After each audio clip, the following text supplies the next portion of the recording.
Gracias, hermano. Pueden sentarse. Buenos días. Dios le bendiga a cada uno de ustedes.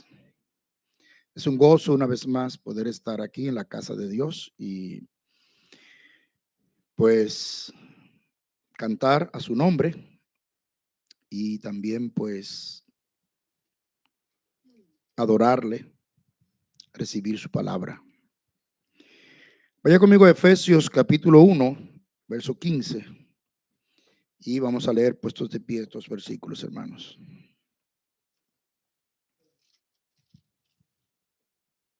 Efesios 1:15.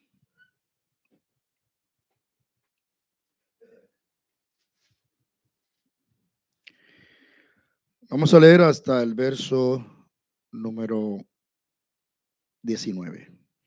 Por esta causa también yo, habiendo oído de vuestra fe en el Señor Jesús y de vuestro amor para con todos los santos, no ceso de dar gracias por vosotros, haciendo memoria de vosotros en mis oraciones, para que el Dios de nuestro Señor Jesucristo, el Padre de gloria, os dé espíritu de sabiduría y de revelación en el conocimiento de Él, alumbrando los ojos de vuestro entendimiento para que sepáis cuál es la esperanza a que Él os ha llamado y cuáles las riquezas de la gloria de su herencia en los santos y cuál la supereminente grandeza de su poder para con nosotros los que creemos según la operación del poder de su fuerza.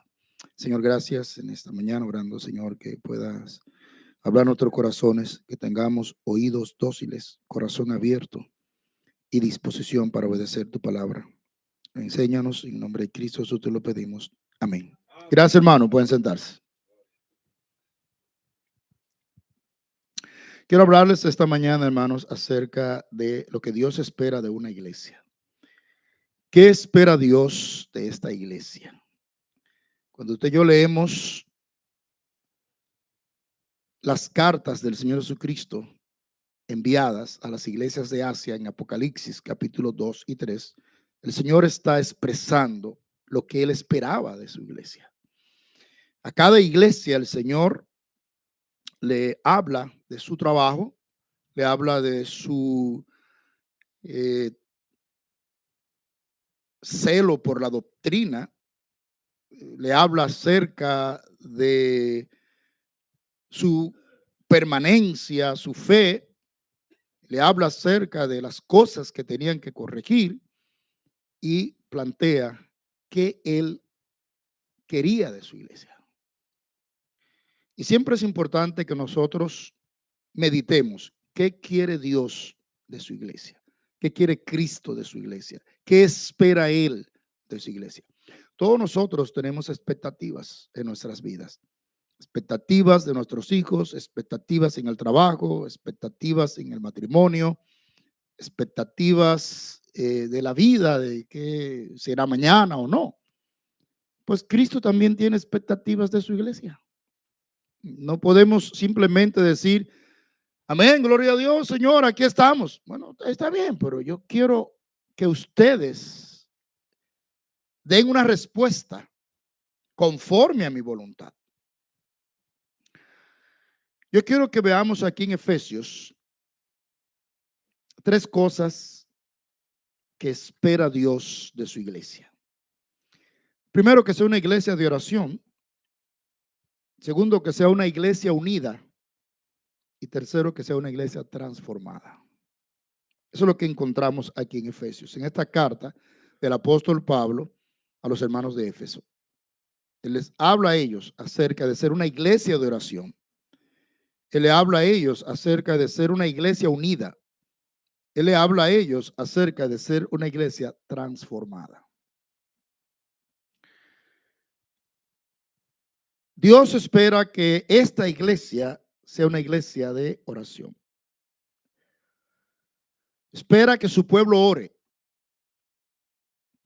Cuando usted y yo vamos, por ejemplo, en el Antiguo Testamento, a la dedicación de Salomón al templo, vemos que él dedicó el templo con una oración que está registrada dos veces. En el libro de Reyes y en el libro de las Crónicas.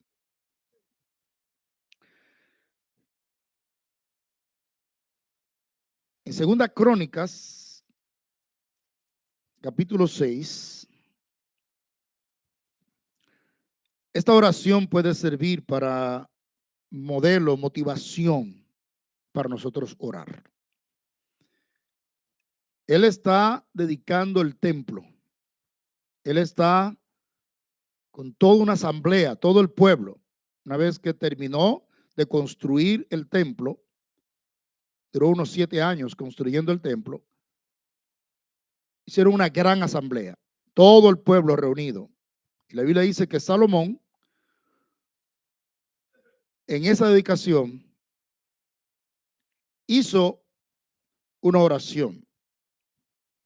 Segundo Crónicas 6, verso 12. Se puso luego Salomón delante del altar de Jehová en presencia de toda la congregación de Israel y extendió sus manos. Porque Salomón había hecho un estrado de bronce de 5 codos de largo, de 5 codos de ancho y de altura de 3 codos. Es un púlpito. Y lo había puesto en medio del atrio, en medio del patio del tabernáculo o no, del templo aquí ahora. Y se puso sobre él. Y ahí, dice la Biblia, se arrodilló delante de toda la congregación de Israel y extendió sus manos al cielo y dijo, estoy leyendo 2 Crónicas 6:14, Jehová Dios de Israel, no hay Dios semejante a ti en el cielo ni en la tierra, que guardas el pacto y la misericordia con tus siervos que caminan delante de ti de todo corazón, que has guardado a tu siervo David, mi padre. Verso 19. Mas tú mirarás a la oración de tu siervo y a su ruego, oh Jehová, Dios mío, para oír el clamor y la oración con que tu siervo ora delante de ti. Que tus ojos estén abiertos sobre esta casa día y noche, sobre el lugar del cual dijiste, mi nombre estará allí. Que oigas la oración con que tu siervo ora en este lugar. Asimismo, que oigas el ruego de tu siervo y de tu pueblo, Israel, cuando en este lugar hicieren oración, que tú oirás desde los cielos, desde el lugar de tu morada, que oigas y perdones. Todo este capítulo habla de la oración y para no leer todo esto, yo quiero que usted vea la respuesta de Dios a esta oración. 7:1. Segundo libro de Crónicas, 7:1. Cuando Salomón acabó de orar, ¿qué pasó? Descendió fuego de los cielos y consumió el holocausto y las víctimas. Y la gloria de Jehová llenó la casa. Y no podían entrar los sacerdotes en la casa de Jehová porque la gloria de Jehová había llenado la casa de Jehová. Cuando vieron todos los hijos de Israel descender el fuego y la gloria de Jehová sobre la casa, se postraron sobre su rostro en el pavimento y adoraron y alabaron a Jehová diciendo, porque Él es bueno, porque para siempre es su misericordia. Hermano, ese es el tipo de oración que necesitamos en la iglesia. Una oración que dé respuesta de los cielos. Una oración que mande fuego de los cielos. Una oración que nos lleve a adorar. Una oración que nos lleve a rendirnos ante Dios. Necesitamos respuestas de Dios. Pero todo este capítulo, como dije, no lo voy a leer porque es mucho. Él está hablando, si tu pueblo pecar y orar en este lugar, tú perdonarás, Señor, en este lugar. Si un extranjero viene aquí a orar, Señor, tú vas a oír la oración de ese extranjero para que sea testimonio de que tú escuchas oración, Señor. Si el pueblo fuere cautivo porque pecaron, Señor, y allá clamaren, desde allá, Señor, tú vas a oír la oración de tu pueblo y los va a traer de la cautividad otra vez aquí a su tierra. Y comenzó a orar, a pedir y decir, Señor, en este lugar que está tu nombre. Y mira la respuesta divina. Dios espera de esta iglesia que sea una iglesia de oración, pero de oración que tenga respuestas divinas. fuego del cielo, hermano, que nos lleve a caer en el pavimento para nosotros adorarle y decirle, Señor, porque tú eres bueno y para siempre tu misericordia. Ahí él habla acerca de cómo debemos nosotros tratar nuestros pecados, porque no hay un hombre que nunca peque. Si hemos pecado, Señor, y clamamos y nos convirtiéramos en nuestros malos caminos, si nosotros volviéramos a ti, tú oirás desde los cielos, Señor, y escucharás la oración de tu pueblo y sanarás a tu pueblo. Pero ¿sabe algo, hermano? Lo que menos hacemos es orar como pueblo de Dios. Por donde quiera que voy, iglesias, lugares, siempre es una gran necesidad que oremos como pueblo de Dios. Es probable que yo tenga mi altar de oración personal. Es probable que yo en mi casa tengo ese tiempo de oración. Pero ¿y qué como iglesia? Nos juntamos para orar como iglesia. Decimos, hermanos, vamos a juntarnos para orar como iglesia. ¿Sabe cuál fue el éxito de la iglesia en Hechos? Dice que las casas perseveraban en oración. Cuando Pedro estuvo encarcelado, dice la Biblia, pero la iglesia oraba sin cesar por él. Cuando él sale de la cárcel, que lo saca el ángel, él va a la casa de Juan Marcos, casa de María. Y dice la Biblia que ahí había un grupo reunido y ¿qué estaban haciendo? Orando. ¿Se da cuenta, hermano? Necesitamos reunirnos para eso. Cómo el pueblo de Dios debe orar.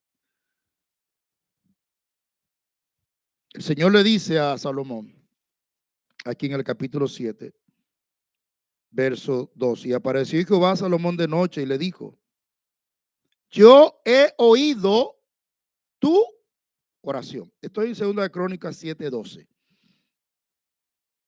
Apareció Jehová a Salomón de noche y le dijo, yo he oído tu oración y he elegido para mí este lugar por casa de sacrificio.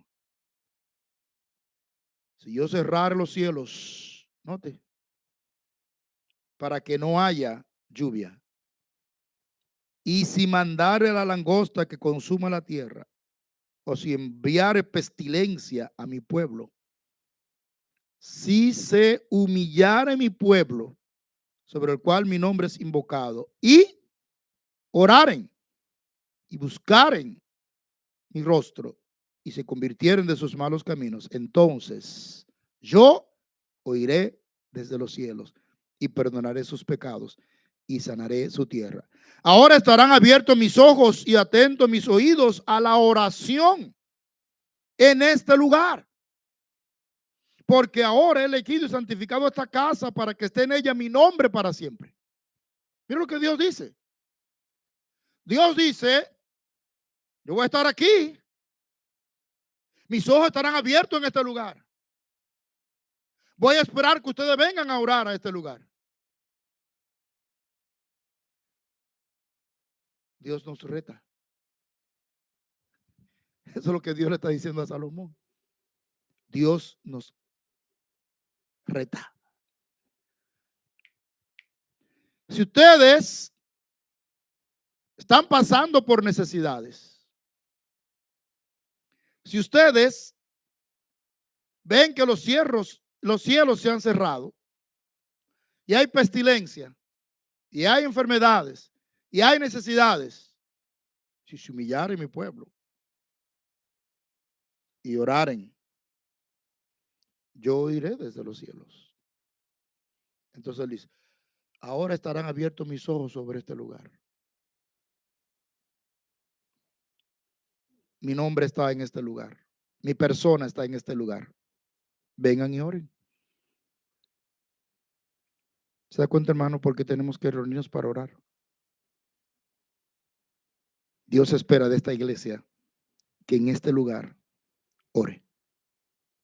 Que en este lugar clame. Porque aquí está el nombre de Dios. Porque aquí está la presencia de Dios. Porque Dios dijo, yo he elegido este lugar y he santificado este lugar y aquí estoy en este lugar. Vengan. Oren. Dios espera de esta iglesia que sea una iglesia de oración. Debemos orar, hermanos, y vamos a volver a Efesios. Como iglesia debemos orar para que Dios nos dé cada día más y más conocimiento de nuestro Señor Jesucristo. Necesitamos conocer a Cristo. Necesitamos una vida de conocer a nuestro Salvador. Mira los versículos 16. Estoy en Efesios 1. 16. No ceso de dar gracias por vosotros, haciendo memoria de vosotros en mis oraciones, dice Pablo. Efesios 1, 16. 17. Para que el Dios de nuestro Señor Jesucristo, el Padre de gloria, os dé espíritu de sabiduría y de revelación en el conocimiento de Él. Hermanos, cuando oremos aquí, no solo debemos orar por nuestras necesidades. Tenemos que orar para conocer cada día más a nuestro Señor Jesucristo. Señor, revélanos más y más de Cristo. Ayúdanos a conocer más y más a Cristo. Señor, danos espíritu de sabiduría para conocer a Cristo. Señor, ayúdanos a entender, a comprender la vida del Señor Jesucristo. No ver la vida de Cristo como nosotros la vemos. Tenemos que ver la vida de Cristo como fue la vida de Cristo y como la palabra de Dios presenta la vida de Cristo. Note lo que Pablo está pidiendo por estos hermanos. Yo no ceso de orar por ustedes, hermanos, para que el Dios de nuestro Señor Jesucristo, el Padre de gloria, os dé espíritu de sabiduría y de revelación en el conocimiento de Él. La vida cristiana es seguir a Cristo. La vida cristiana es imitar a Cristo. La vida cristiana es tener la vida de Cristo. La vida cristiana es ser como Cristo. Pero yo nunca voy a ser como Cristo si yo no conozco a Cristo. Y ese es el problema que tienen muchos cristianos hoy día, que sacas un cristianismo de una religiosidad que no es bíblica. Sacan su cristianismo de corazonadas. Sacan su cristianismo de ideas, pero no del ejemplo de la vida del Señor Jesucristo. Un discípulo en las Escrituras es uno que sigue a Cristo. Ellos seguían físicamente a Cristo. Dejaron todo para seguir físicamente a Cristo. Pero Cristo no está físicamente aquí. Entonces tengo que seguirlo como espiritualmente. Tengo que dejarlo todo para yo seguir a Cristo espiritualmente. Pero para yo seguir a Cristo espiritualmente, yo tengo que conocer a Cristo. Para eso nos fue dado el Espíritu Santo. Porque Cristo dijo, yo me voy, pero no los haré huérfanos, sino que enviaré el Espíritu para que el Espíritu Santo los guíe a ustedes a todo lo que yo les he dado y a todo lo que yo les he mandado. Pero tengo que conocer a Cristo. Por eso es que Pablo ora y dice, hermanos, yo le pido al Padre de nuestro Señor Jesucristo, el Padre de gloria, que les dé a ustedes espíritu de revelación y conocimiento de Él, alumbrando los ojos de vuestro entendimiento, dándonos luz en la mente. Debemos orar no solamente por necesidades y el conocimiento de Cristo, sino que es importante entender cuál es el propósito de ese conocimiento de Cristo al seguirle. Porque en Cristo Jesús nosotros tenemos esperanza, porque en Cristo Jesús nosotros tenemos las riquezas de la gloria de su herencia, y porque en Cristo Jesús nosotros tenemos el poder para vencer todos los días el pecado. Cuando usted camina con Cristo, usted sabe cuál es la esperanza que tiene. Cuando usted camina con Cristo, usted sabe cuál es la herencia que tiene. Cuando usted camina con Cristo, tendrá poder para vencer el pecado. Note lo que él dice aquí. Verso 18. Alumbrando los ojos de vuestro entendimiento para que sepáis cuál es la esperanza a que Él os ha llamado. ¿Y cuáles las riquezas de la gloria de su herencia en los santos? ¿Y cuál la supereminente grandeza de su poder para con nosotros los que creemos, según la operación del poder de su fuerza? Quiero que entienda lo que Pablo está diciendo acerca de orar. Nosotros necesitamos orar. Orar a un nivel de respuestas como la que tuvo Salomón. Que Dios responda. Pero como iglesia debemos orar. Dios espera que oremos como iglesia para que conozcamos a Cristo Jesús y veamos lo que tenemos en Cristo Jesús. Pablo dice en Colosenses, nosotros estamos escondidos en Cristo Jesús. Y cuando Cristo es vuestra vida, nuestra vida es Cristo Jesús. Todo lo que nosotros somos es Cristo Jesús. Todo lo que usted y yo tenemos que vivir es Cristo Jesús. Y tenemos que saber lo que tenemos en Cristo Jesús. Y él dice, la esperanza. Hay una esperanza gloriosa en Cristo Jesús. Hay una esperanza, hermano, por la cual tenemos que vivir todos los días. Es triste ver un cristiano desesperanzado. Es triste ver un cristiano decir, ya yo no sé. Es triste ver un cristiano decir, yo ni siquiera quiero congregarme.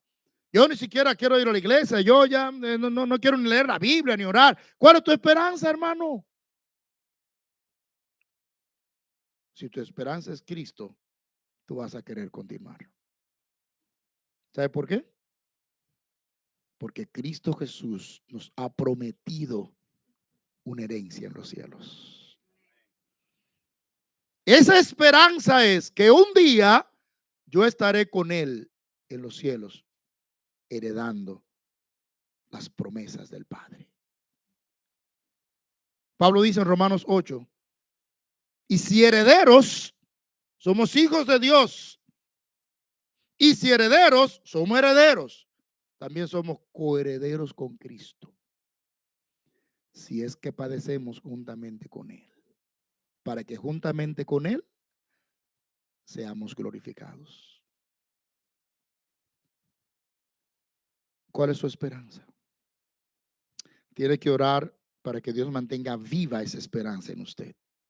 Tiene que orar para que en los momentos difíciles usted mantenga la esperanza de que un día estará en los cielos con el Señor Jesucristo. Pero también él habla del poder. Es interesante del poder que él habla aquí. Él dice, para que sepamos cuál es la supereminente grandeza de su poder. O sea, cómo Dios administra su poder en nosotros. Y nos equipa con su poder. Para con nosotros lo que creemos. Como él opera. Pero note lo que dice, verso 20. La cual operó en Cristo, resucitando de los muertos y sentándole a su diestra en lugares celestiales. ¿Sabe cuál es el poder que usted tiene a disposición? El poder que resucitó a Cristo. ¿Usted está entendiendo eso? Pastor, pero ¿por qué es que yo no puedo despegar como cristiano? ¿Por qué no estás dependiendo del poder de Dios? Porque si el poder de Dios resucitó a Cristo, si el poder de Dios lo sentó a la diestra del Padre, si el poder de Dios lo dio como cabeza de la iglesia y sujetó todo bajo sus pies, ese poder está disponible para ti también. Es el mismo poder. O sea que podemos tener una vida de victoria. Podemos ir de triunfo en triunfo. Podemos ir de gloria en gloria. Podemos avanzar, hermanos. Pero a veces, en vez de avanzar, estamos retrocediendo. Porque no estamos usando el poder de Dios. La oración es, Señor, como iglesia, ayúdanos a conocer a Cristo. Señor, como iglesia, conocer de Cristo, la esperanza que tenemos en Cristo, la herencia que tenemos en Cristo, pero también el poder que tenemos en Cristo. Señor, danos ese poder. tenemos que luchar y batallar todos los días con nuestras propias vidas, con los deseos de la carne, cómo nosotros tenemos que poner a un lado la carne y darle el deseo del espíritu en nuestras vidas. Pero también tenemos que batallar, Señor, con un mundo hostil, con un mundo que no te ama, con un mundo que no quiere saber del evangelio. Ayúdanos, danos el poder, Señor, para salir y vencer y predicar tu palabra y llevar el evangelio a las almas perdidas. Danos poder. Ese poder es el que nos dará a nosotros la victoria, hermano. No hay otro poder. Por eso tenemos que ser una iglesia de oración. Carecemos de poder cuando no oramos, hermanos.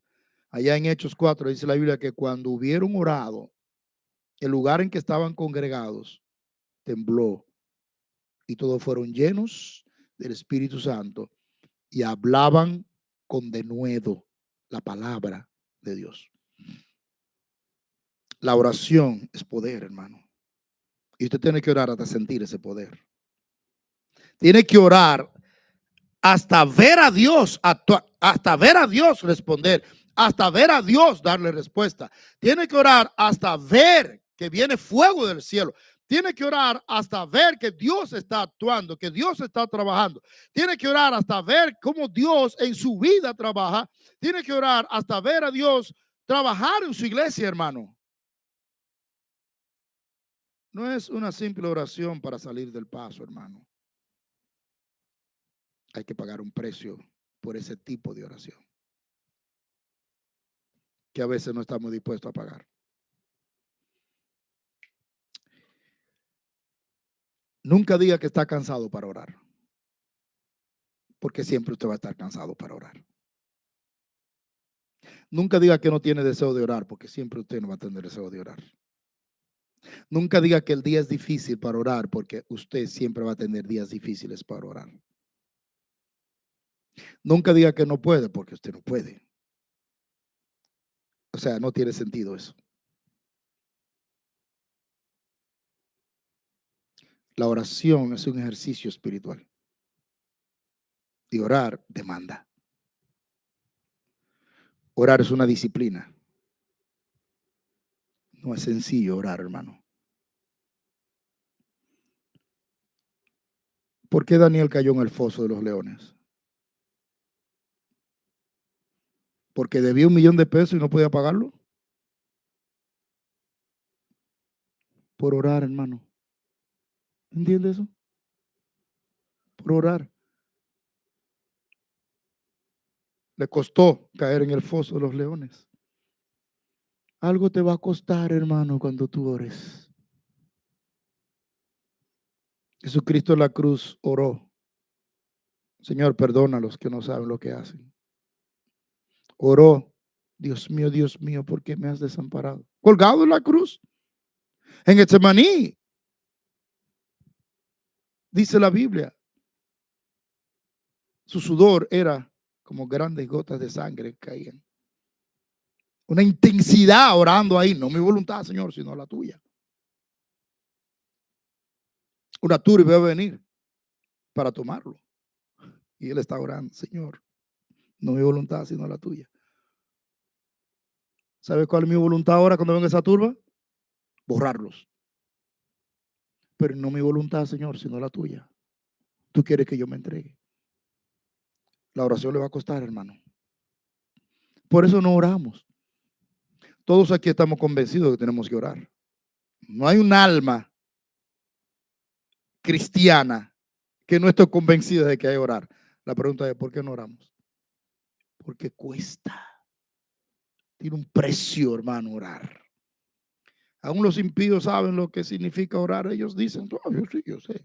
Y me gustaría orar. Pero no pueden orar, hermano. Ahora tú y yo que tenemos el Espíritu Santo, debemos orar. ¿Qué espera Dios de esta iglesia? Que sea una iglesia de oración. Como iglesia, usted y yo debemos orar para que Dios nos fortalezca con poder en nuestras vidas cristianas por el Espíritu Santo.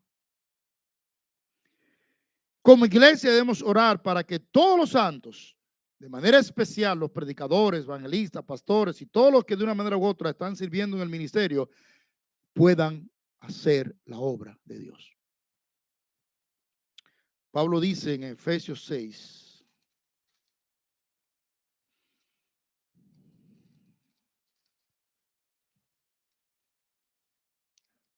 verso 18.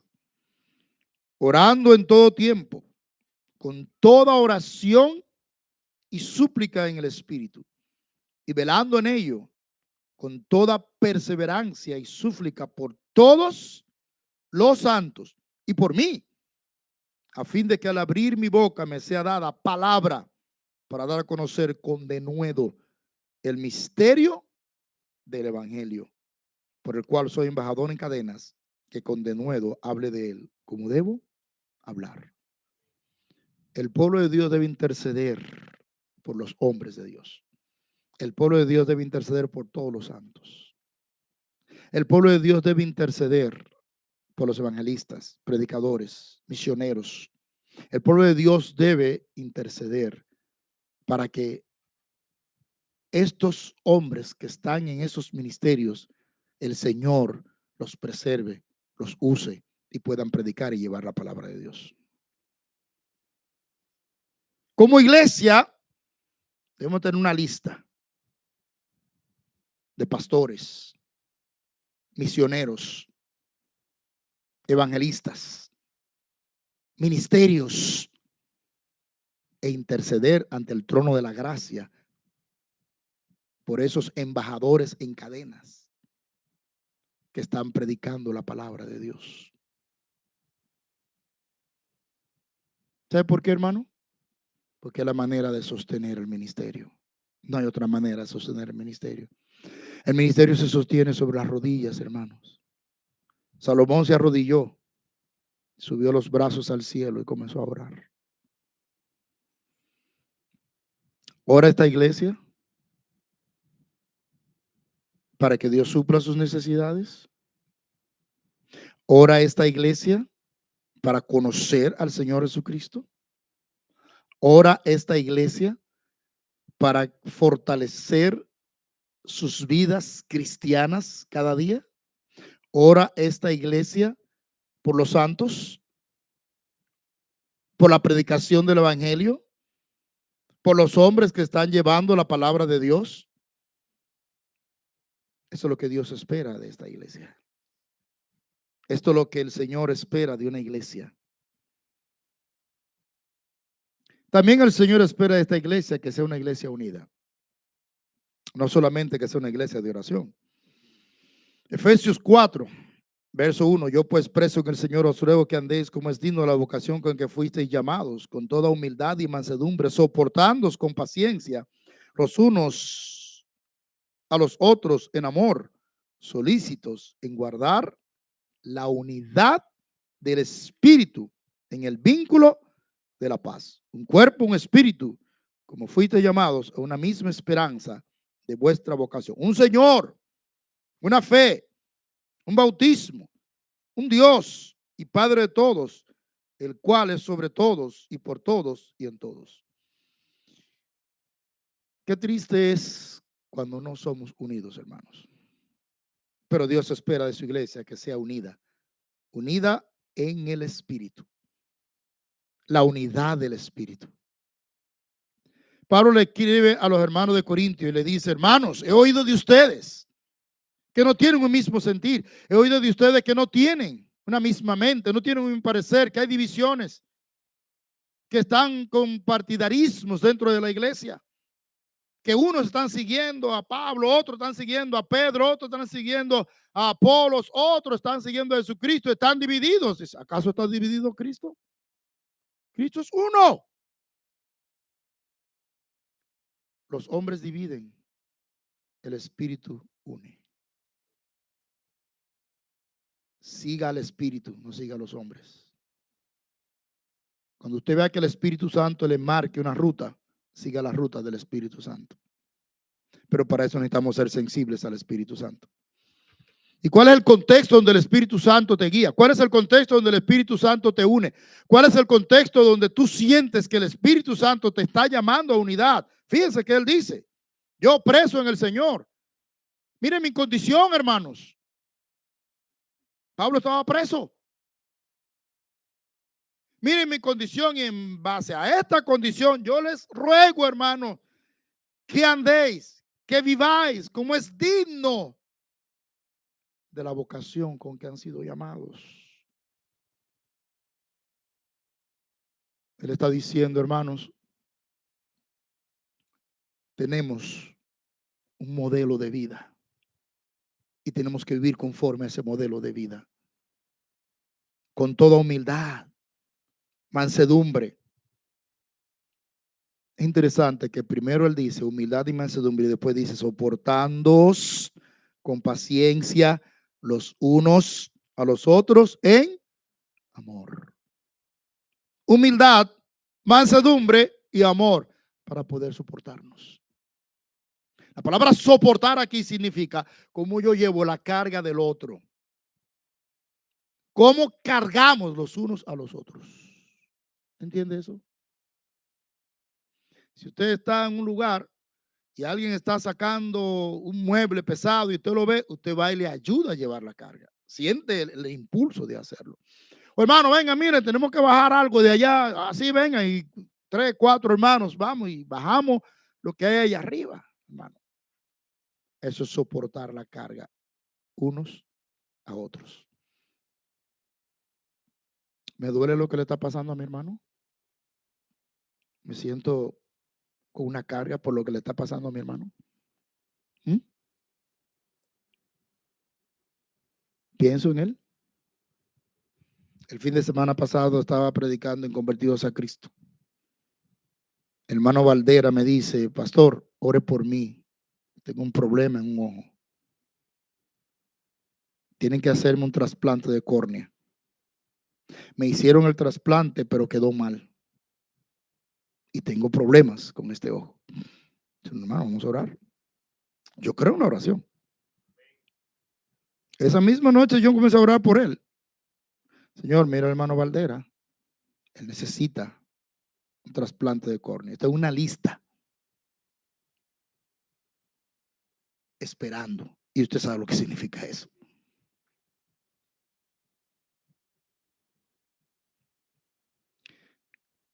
Yo le escribí, creo que fue el viernes. Y le estaba diciendo, hermano, estoy orando por ti para que Dios haga un milagro y pueda aparecer la córnea y tú tener el trasplante de córnea.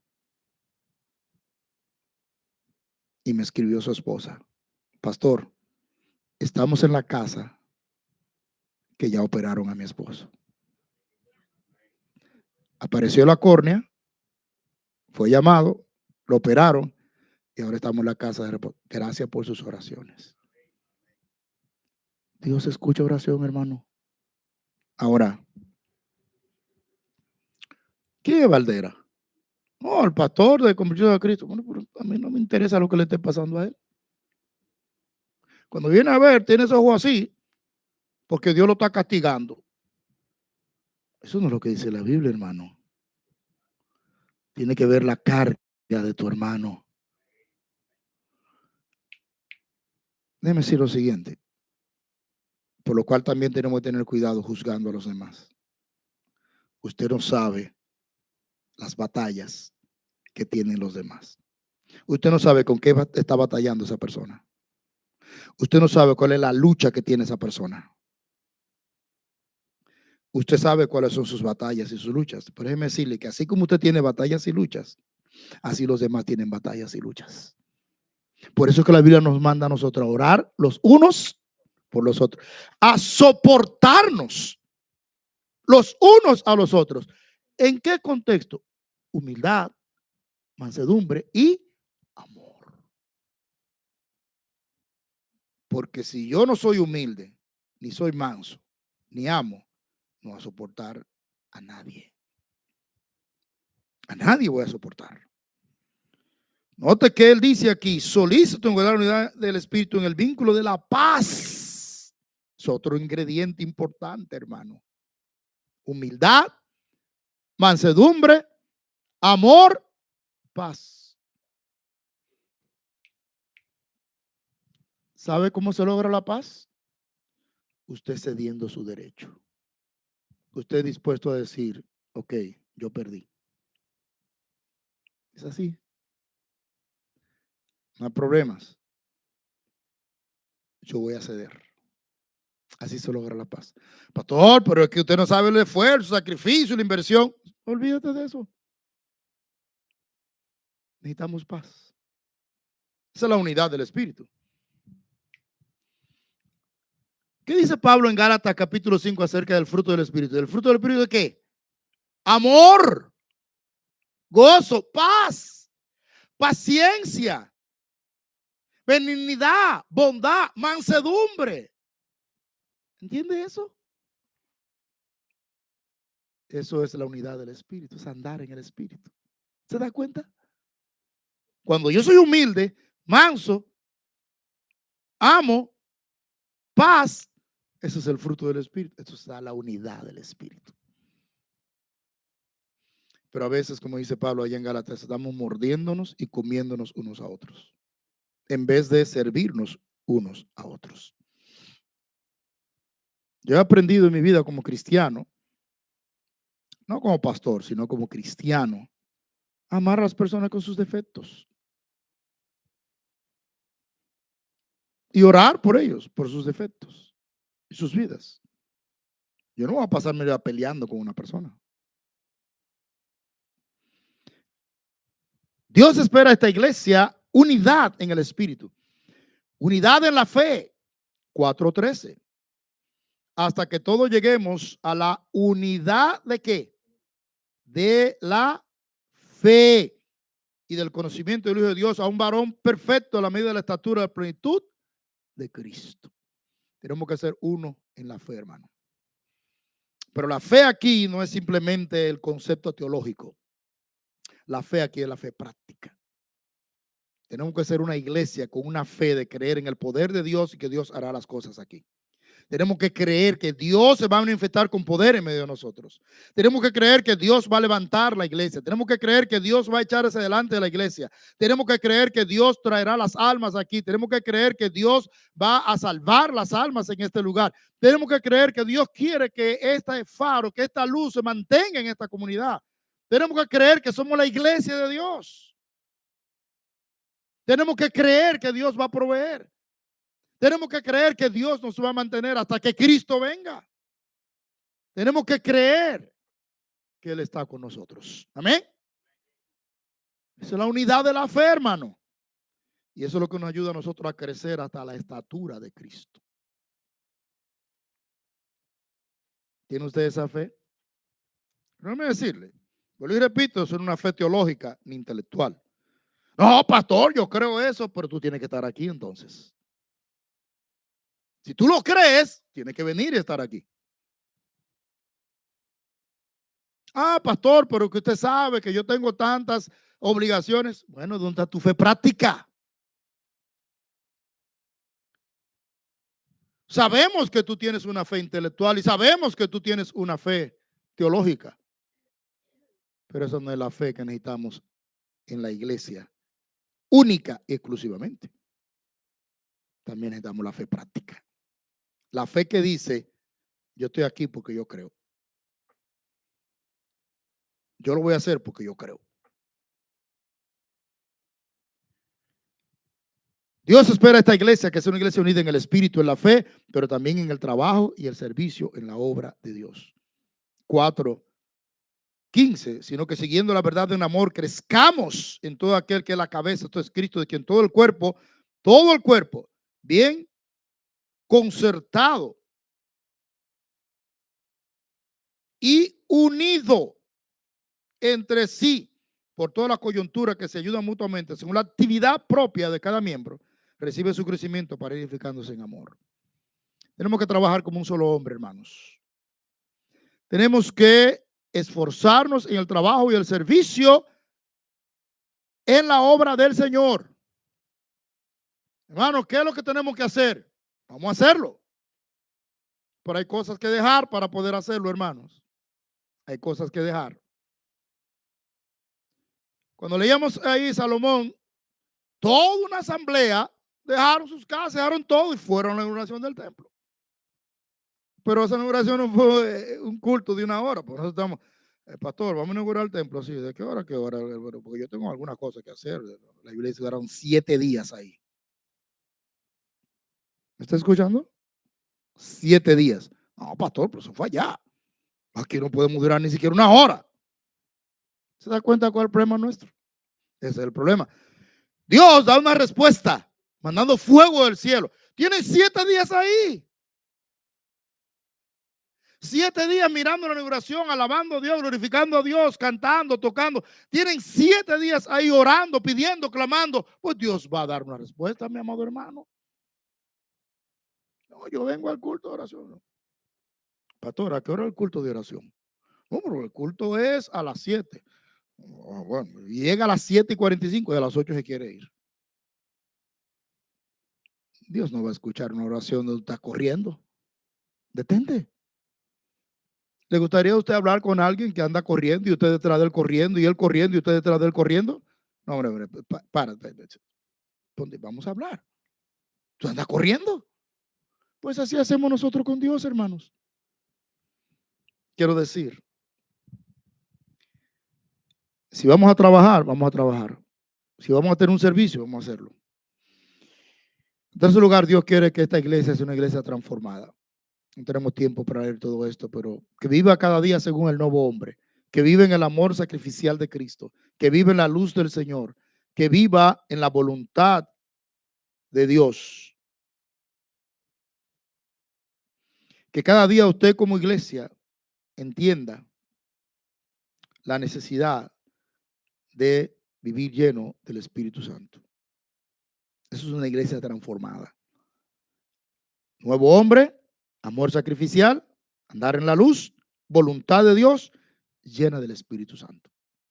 ¿Es esta iglesia una iglesia que anda en el nuevo hombre? ¿Es esta iglesia que tiene un amor sacrificial? ¿Anda esta iglesia en la luz del Señor? ¿Vive esta iglesia conforme a la voluntad de Dios?